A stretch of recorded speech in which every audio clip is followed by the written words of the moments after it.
Liberty தமிழர்களுக்கு வணக்கம். இந்த நேர்காணலில் நாம் சந்திக்கிருப்பவர் தந்தை பெரியார் திராவிடர் கழகத்தின் மாணவர் அணி ஒருங்கிணைப்பாளர் திரு மனோஜ் அவர்கள். வணக்கம். வணக்கம். நடிகர் சந்தானம் அவருடைய திரைப்படத்தினுடைய டீசர், வடக்கப்பட்டி ராமசாமி என்கிற திரைப்படத்தினுடைய டீசர் வெளியானது. அது ஒரு காமெடி திரைப்படம் தான், அது பார்க்கும்போதே தெரிகிறது. ஆனால் அதில் ஒரு வசனம், இந்த ஊரில் சாமியேல்னு சொல்லிட்டு தெரிஞ்ச அந்த நபர் நீதானு கேட்கும்போது இல்லை நான் இல்லை அப்படின்னு சொல்கிற வசனம், அது திரைப்படங்களில் கூட அவ்வளோ ஆக்வர்டாக தெரியல அப்படின்றனாலும் கூட அவர் தனிப்பட்ட முறையில் பொங்கல் வாழ்த்து சொல்கிற ஒரு வீடியோவில் சொல்கிற பொழுது அதை திரும்பி ரிப்பீட் பண்ணும் பொழுது தான் அப்போது இது வேண்டுமென்றே வைக்கப்பட்ட ஒரு காட்சியாகத்தான் புரிஞ்சு கொள்ள முடிகிறது. நீங்கள் எப்படி அதை பார்க்குறீங்க? குறிப்பாக பெரியாரிஸ்டுகள், திராவிட பற்றாளர்கள் எல்லாருமே கடுமையான கண்டனங்களை பதிவு செய்கிறாங்க. இது ஒரு புறம் கருத்து சுதந்திரம் கிடையாதா அப்படின்ற ஒரு கேள்வியும் எழுப்பப்படுது. நீங்கள் எப்படி பார்க்குறீங்க? நீங்க சந்தானத்தினுடைய ட்ராக் ரெக்கார்டு தான் மிகப்பெரிய சந்தேகத்தை ட்ரெய்லர் வந்தவனே எழுப்புச்சு. இதே ஒரு முற்போக்காளர் அவர் தன்னுடைய படத்தில் இப்படி ஒரு டைலாக் வச்சிருந்தா, பெரியார பத்தி ஏதோ சொல்ல போறாருப்பா, இந்த கருக்குள்ளையும் பெரியாரியத்தை உள்ள கொண்டு வந்திருப்பாராட்டிருக்கு அப்படின்னு அதை கொண்டாட ஆரம்பிச்சிருப்பாங்க. நீங்க அப்படியாக இல்லாம சந்தானமானவர் ஒரு சாதியவாதியாக, ஒரு பிற்போக்கு சிந்தனைகள் நிறைந்த நபராகத்தான் தனி மனித வாழ்க்கையில் இருக்கிறார் அப்படிங்கிறத நாம் கண்கூடாக பார்த்திருக்கோம். அவருக்கு பாமக மேல இருக்கக்கூடிய பற்று, ஜக்கி மீது இருக்கக்கூடிய பற்று, இது எல்லாம் வைத்து அவருடைய மனநிலை என்னவாக இருக்கும், அவர் எந்த தரப்பை சார்ந்தவர் அப்படிங்கிறது இதற்கு முன்னாடியே வெட்ட வெளிச்சமாக தெரிஞ்சிருச்சு.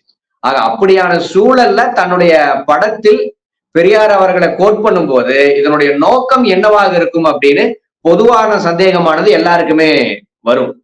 ஆனா படம் வந்த பிறகுதான் அது என்னவா கையாண்டிருக்காங்க, பெரியாரை பற்றியான பாசிட்டிவான கருத்து எதாவது வச்சிருக்காங்களான்னு வந்த பிறகுதான் தெரியும். ஆனா இந்த முதற்கட்டமே இந்த எதிர்ப்புக்கு காரணம் சந்தானத்தினுடைய ட்ராக் ரெக்கார்டு தான். மேலும் கூடுதலாக நீங்க சொன்னது போல ட்ரெய்லர் வந்து முடிஞ்சிருச்சு. அதன் பிறகான பொங்கல் வாழ்த்திலையும் அதையே தன்னுடைய வாழ்த்துக்கான ஸ்டைலா அவரே பேசி அதை வெளியிட்டு இருக்கார். ஆக அதையும் வைத்து இவருடைய மனநிலை என்னவாக இருக்குங்கிறத நம்மால் ஓரளவுக்கு யூகிக்க முடிகிறது. சாமியே இல்லைன்னு சொன்ன ராமசாமி தானே அப்படிங்கறதுல நமக்கு மாற்றுக்கிறது கிடையாது. சாமியே இல்லைன்னு சொன்ன ராமசாமி தான் பெரியார். ஆனா அது எந்த டோன்ல டெலிவர் பண்ணிருக்காங்கன்னு ஒண்ணு இருக்கு. நீங்க ஏதோ ஊதாரி பையன் ஊர்ல சுத்திட்டு இருப்பான்லப்பா அப்படின்னு சொல்ற டோன்ல தான் சாமியே இல்லைன்னு சுத்திட்டு இருந்தார்ல அந்த ராமசாமியா அப்படிங்கிற டோன் தான் நமக்கு வெளிப்படுது. ஆக இது குதர்க்கமாக வைக்கப்பட்டு இருப்பதற்கும் நெகட்டிவ் டோன்ல வைக்கப்பட்டதற்குமான வாய்ப்புகள் அதிகம் அப்படிங்கிறதா நாம பார்க்க வேண்டியது இருக்கு. இந்த எதிர்ப்பும் தேவைதான்.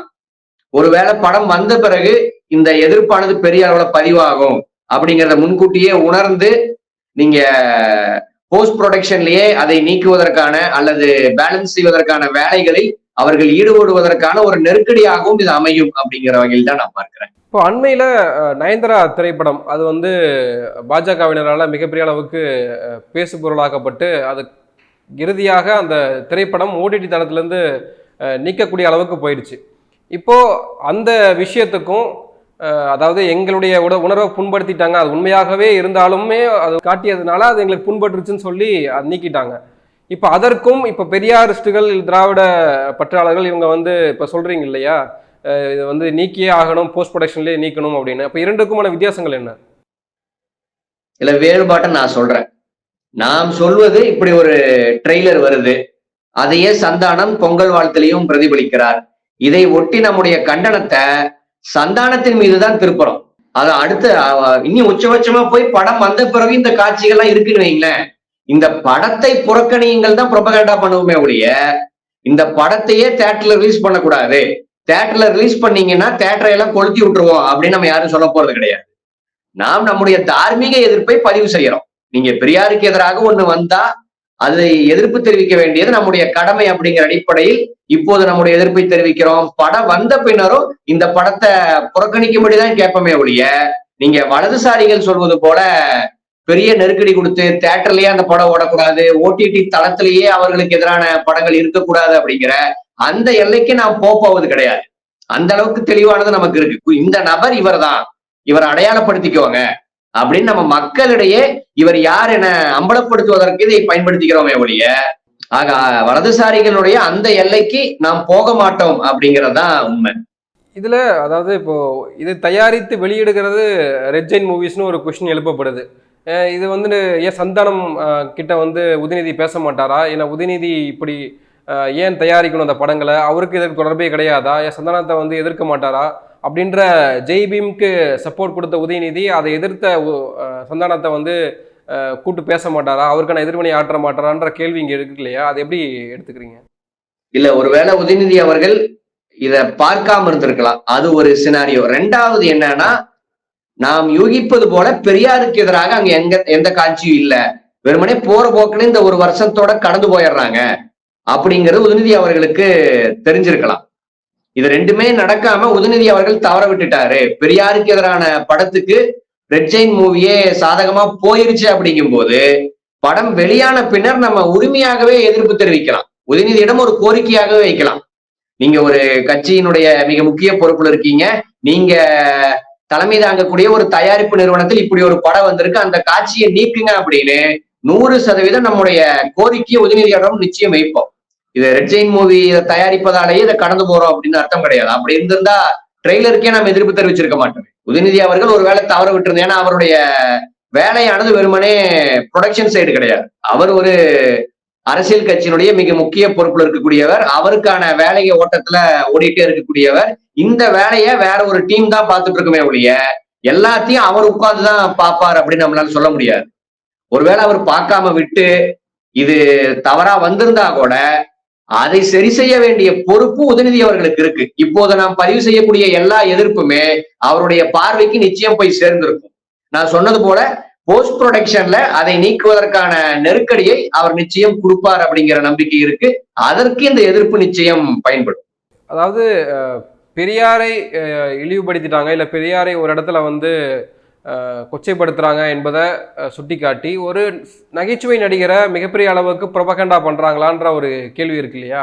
ஒரு திரைப்படத்திற்கான ப்ரொமோஷனாக இது கொண்டு போகப்படுகிறதா அப்படின்ற பார்வையும் இருக்கு. அதுக்கு என்ன பதில் இருக்கு? இல்ல, 2 கேள்வி நீங்க கேட்டிருக்கீங்க. முதல் கேள்விக்கு வரேன். ஒரு நகைச்சுவை நடிகரை இதற்காக டார்கெட் பண்ணணுமா அப்படிங்கிறது ஒண்ணு. அந்த நகைச்சுவை நடிகருக்கு பின்னாடி அரசியல் இல்லாம இருந்திருந்தா நாம் இதை பெரிய பொருட்டாக எடுத்திருக்க மாட்டோம். நான் முன்னாடியே சொன்னது மாதிரி சந்தானத்தினுடைய ப்ரீ ஹிஸ்டரியே நமக்கு எதிராகத்தான் இருக்கு. அவர் ஒரு வலதுசாரி நபராக, சாதியவாதியாகத்தான் இருக்கார். அவர் திரைத்துறையில ஒரு ஜனரஞ்சகமான ஊடகம் அது, எல்லா சாதியும் சமூகமும் ஒருங்கிணைந்து பணியாற்றக்கூடிய ஒரு தளம் அது. அப்படின்னா ஒரு பொதுவான நபராக சந்தானம் இருந்திருந்தா நமக்கு சிக்கல் கிடையாது. ஆனா அவர் ஒரு சாதிய வட்டத்துக்குள் போய் சாதிய பெருமை பேசக்கூடிய ஒரு வலதுசாரியாக இருக்கிறார். ஆக அதன் காரணமாக ஏதோ அப்பாவி சந்தானம், காமெடி நடிகர் சந்தானம் நாம் பார்க்க முடியாது. அவருடைய ப்ரொஃபஷன் வைஸ் அவரு காமெடி நடிகரே ஒழிய ரியல் லைஃப்ல அவர் காமெடியன் கிடையாது. ஆக நாம் ரியல் லைஃப் சந்தானத்தை தான் கண்டிக்கிறோம், எதிர்க்கமே ஒழிய திரைத்துறையில் இருக்கக்கூடிய சந்தானத்தை நாம் எதிர்க்கல. அது ஒண்ணு. அடுத்து நீங்க சுட்டி காட்டினது போல இந்த எதிர்ப்பே அந்த படத்துக்கான விளம்பரமாக போகுதோ அப்படிங்கிற ஐயமானது நமக்கும் இருக்கு. நீங்க அந்த படத்தை நீங்க குறிப்பிட்டு சொல்லணும்னாங்க, சந்தானமானவர் ஹீரோவா வந்த பிறகு எந்த படமுமே பெரிய ஹிட் எல்லாம் அடிக்கல, எல்லா படமுமே பிளாப் தான். ஆக அப்படி இருக்கும்போது இந்த எதிர்ப்பே அவருக்கான மூலதனமாக மாறி இதுவே அவருக்கு சாதகமாய் போய்விடக்கூடாது அப்படிங்கிற உங்களுடைய எச்சரிக்கையும் நான் ஏத்துக்கிறேன். ஆக அந்த எல்லைக்கு போகாம ஒரு லெவலோட நாமும் நிறுத்திக்க வேண்டிய அவசியமும் இருக்கு. இல்ல, அதாவது பிடிஆர் பழனிவேல் தியாகராஜன் வீடியோ எடுத்து போட்டு அதை வந்து சுட்டி காட்ட வேண்டிய, அதாவது ஒரு ஒரு நடிகரை தீய சக்தி என்று, அதாவது அவருடைய தனிப்பட்ட விருப்பம் தானே, அதாவது ஜக்கி வாசுதேவ் கூட பழகலாமா வேண்டாமா, அவருடைய பற்றி பேசலாமா வேண்டாமான்றது அவருடைய தனிப்பட்ட விருப்பம் தானே. அவரை ஆதரிப்பதற்காகவே ஒரு தீய சக்தி நம்ம சொல்ல வேண்டிய அவசியம் இருக்கான்னு கேட்கிறேன். இல்ல, நீங்க வெறுமனே ஒரு டிவோட்டியாக, இப்ப நீங்க ஜக்கி வாசுதேவி ஆகட்டும், இன்னும் சொல்ல போனா ராமர் கோயிலை திறக்கிறாங்க, அதற்கு ஆதரவாளராக கூட தமிழ்நாட்டை சேர்ந்த பல பக்தர்கள் இருக்கலாம். ஆக அப்படி ஒரு சராசரி டிவோட்டியாக பக்தராக இவர் இல்ல.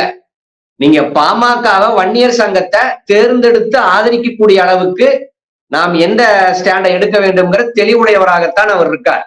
ஆக அப்படி இருக்கும்போது அவர் ஏதோ அப்பாவி, அவர் ஏதோ போற போக்கில் அவருடைய உரிமையை அதை பண்ணிட்டு போறாரு நாம் பார்க்க முடியாது. அவர் அதெல்லாம் செய்வதற்கான உரிமை அவருக்கு இருக்கு.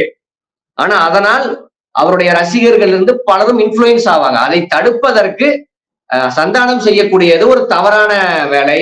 அவர் சரியான நபர் கிடையாது அப்படின்னு அடையாளப்படுத்த வேண்டிய பொறுப்பும் நமக்கு இருக்கு.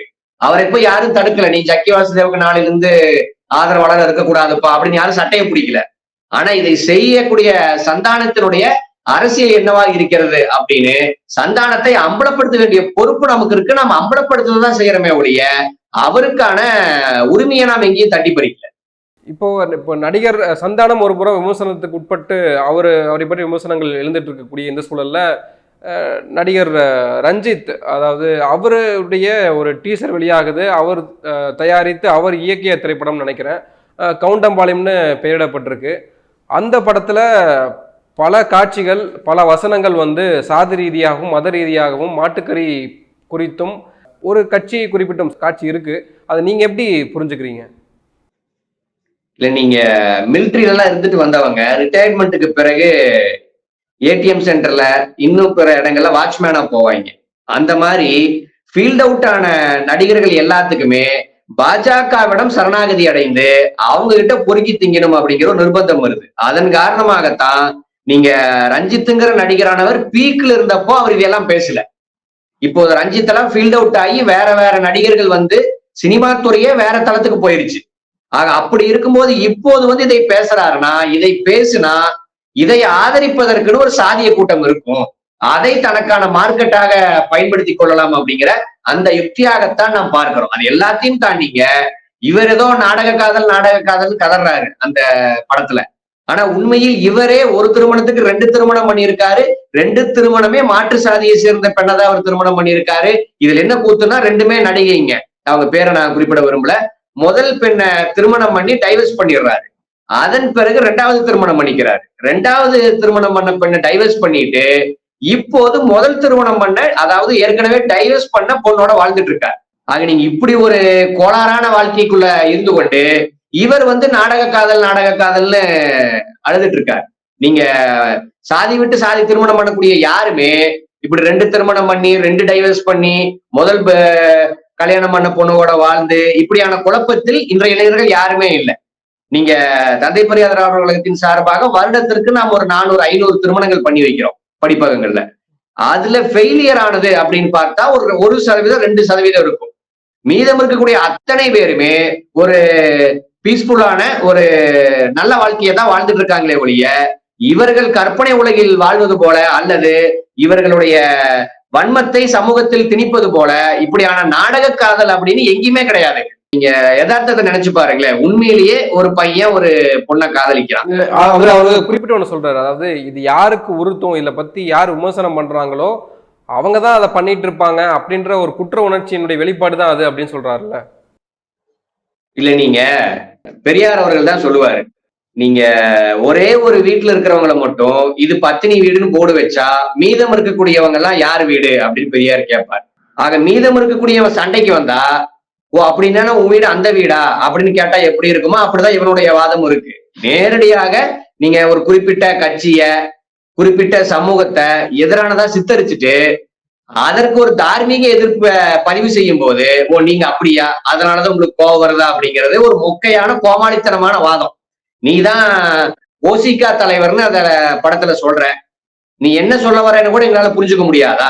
ஆக இவன் ஸ்பெசிபிக்கா ஒரு குறிப்பிட்ட கட்சிய சமூகத்தை டார்கெட் செய்யும் போது அதற்கு எதிர்ப்பு தெரிவிக்கும் போது இவர்கள் நாடக காதல் செய்வதால் தான் இவர்களுக்கு கோபம் வருகிறது அப்படிங்கிறதெல்லாம் ஒரு கோமாளித்தனமான வாதம்.